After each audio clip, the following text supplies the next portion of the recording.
First of all, thank you very much for agreeing to do this interview for me, and for taking time out of your day. I appreciate that. This interview is for my management class. It should consist of about 10 to 15 questions. So we'll do 3 or 4 background questions about yourself, your organization, and then we'll move on to the management style portion of the interview. So the interview should last around 15 minutes or so, but don't let this keep you from talking, or if you have any ideas that you want to expand on, feel free to do that. Let's begin. First of all, I wanted to ask, can you please state your name and for what type of organization you work for? My name is Michael Stockwell. I work for a private organization in the emissions testing industry. Okay.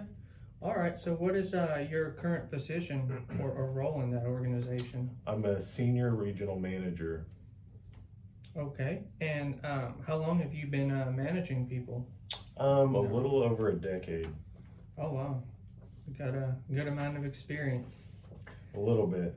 Yeah. Okay. All right. Well, let's move on and talk a little bit about your management style. So what would you consider your management style to be? Probably democratic style, and I like to get input from other people. I don't like to just be fully in control of everyone. I like to give everyone who's working under me a chance to kind of lead in their own way. Okay. Yeah, fair enough. Just trying to get input from everybody, kind of help you make up your mind towards the best course of action and things. Okay. Where did you learn to derive that style? Did you ever read any books about management, or perhaps had any managers in the past that kind of taught you to do things a certain way or behave a certain way around employees? Or I have been through some management training throughout the years, which has kind of helped me to establish the way I like to manage people. I've also I've worked under a lot of different types of management styles, and you're kind of able to pick and choose what you think would work with other employees. So I've been around a wide variety of different leadership styles as far as management goes. So that kind of helped me realize what the best way is for me to manage, and that's by kind of having everyone involved. Mm-hmm. Was this job really the job that you're currently at? Was what mostly shaped you just the different managers around this job, or past managers and other positions you've held? I mean, even working as a young adult, teenager, you still pick up on people's management styles. Even working at furniture stores, you have different types of managers who lead in different ways. So really it's just collective over your whole work lifespan. Mm-hmm. Even without having to be a manager, you still pick up on that. Okay. What is the hardest part about management, in your opinion? The hardest part about management is probably what most people would say. It's just dealing with different types of personalities. You have some people who you want to give the opportunity to kind of be on their own path, and then you have people who need direct information, direct orders all the time. So really it's just identifying who you have working under you and what the best way is to get the most productivity out of them. Right. That's the most challenging for me in my field. Yeah, I'm sure you get people that are very driven and that always want to learn new things and try new things, and then there's probably people also that are plenty content with just doing what's specific to their job description and nothing else. And yeah, definitely. Mm-hmm. What is the most enjoyable or rewarding part about management? For me, my type of management, which is usually a short-term project, it's not months long. Usually it's usually a week or so, or however long the project is. But one of the most rewarding things is,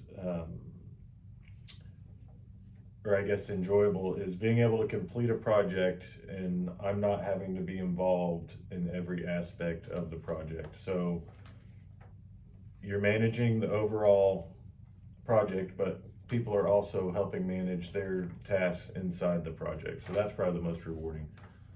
The least amount of work I have to worry about. Right, right, definitely.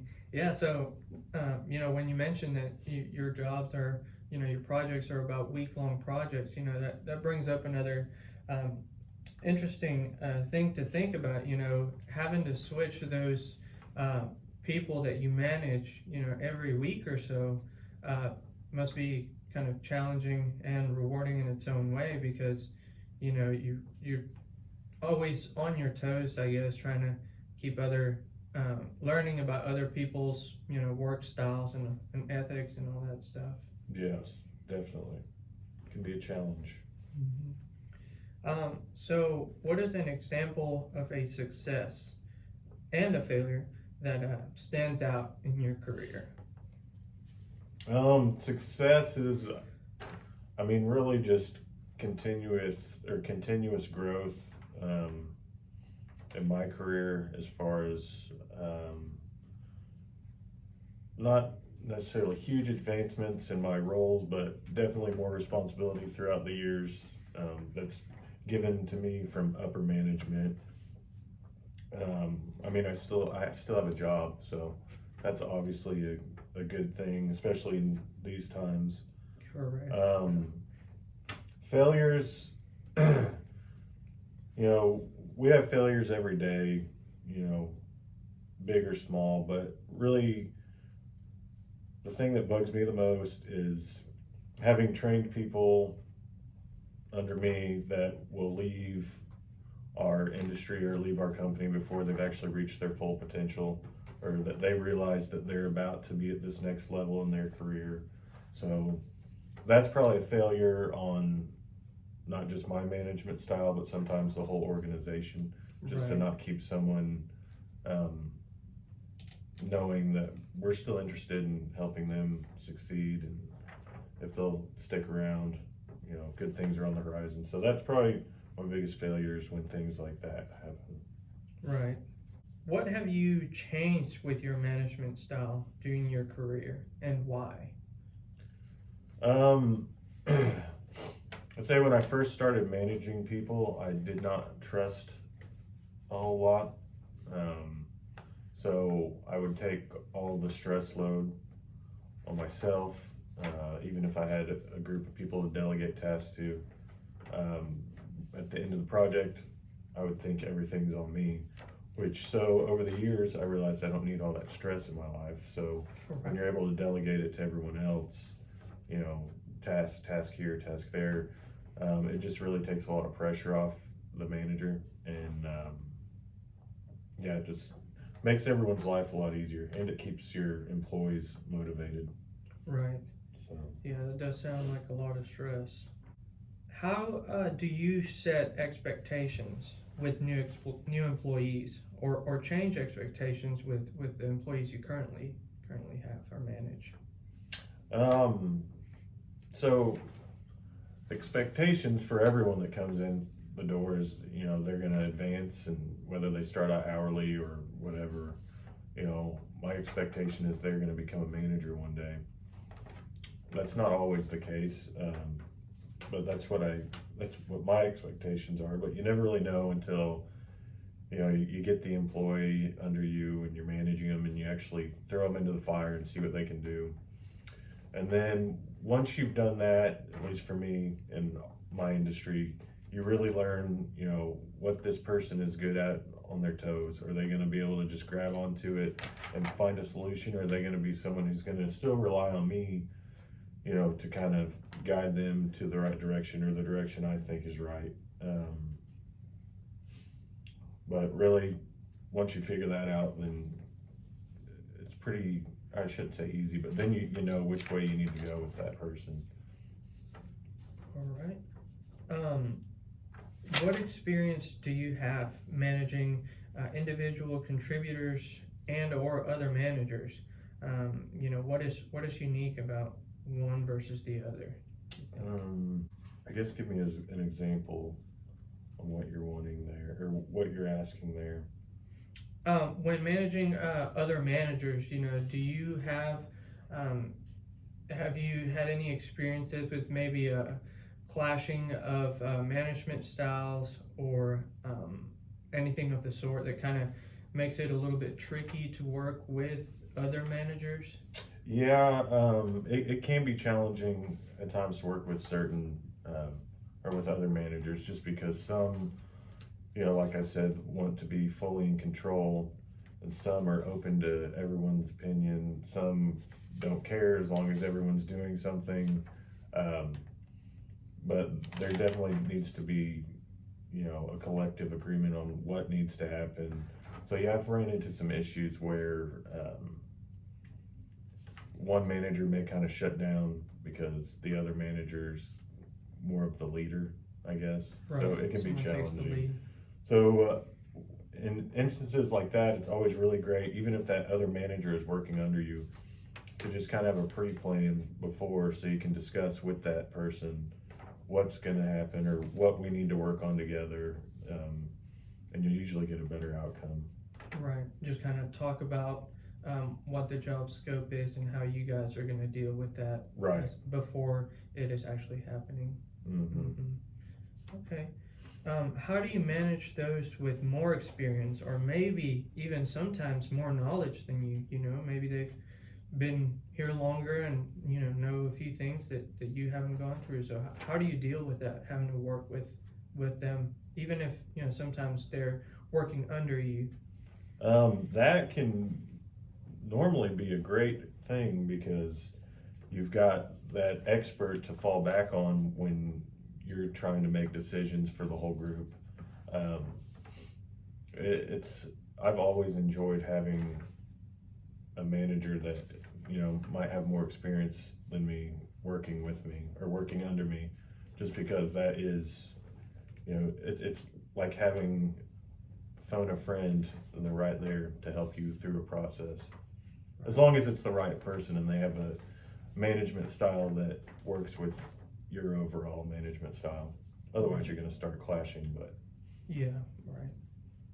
Okay. And then my final question to you will be, what is your approach to employee feedback or reviews? You know, how do you feel about them? What would you like reviews to look like? Or do you mean like an employee's review of the manager, or you know, or vice versa? You know, how do you feel reviews should be performed? You know, should it be a mutual review, or you think it's best if just the manager reviews only the employee and not the employee to the manager? Oh, I think it should definitely be both ways, just because, you know, my management style or management needs to always be getting better. And it's good to know what people think, you know, if I'm actually doing a good job, or if the last 10 minutes I've just been blowing smoke and saying I'm a good manager, which I had never said that. But yeah, I think it's great either way, or both ways. Everyone needs to know how they're doing and if their coworkers are responding well to their management. So yeah, I like it either way. And do you have any ideas, you know, towards a best practice for employee or manager feedback? You know, any sort of formal ratings or incentives, or a certain amount of frequency in those feedback situations? It needs to be more often than not. Definitely not. It needs to be a program. It shouldn't just be, hey, here and here. So okay, definitely some type of set it up to where it's actually a program. I don't have the exact answer for you, but something that, you know, that is scheduled ahead of time. Yes, and, that you know and is everybody coming. participates in. And Yes, definitely. right. Michael, thank you very much once again. Thank you for your time, and I appreciate it.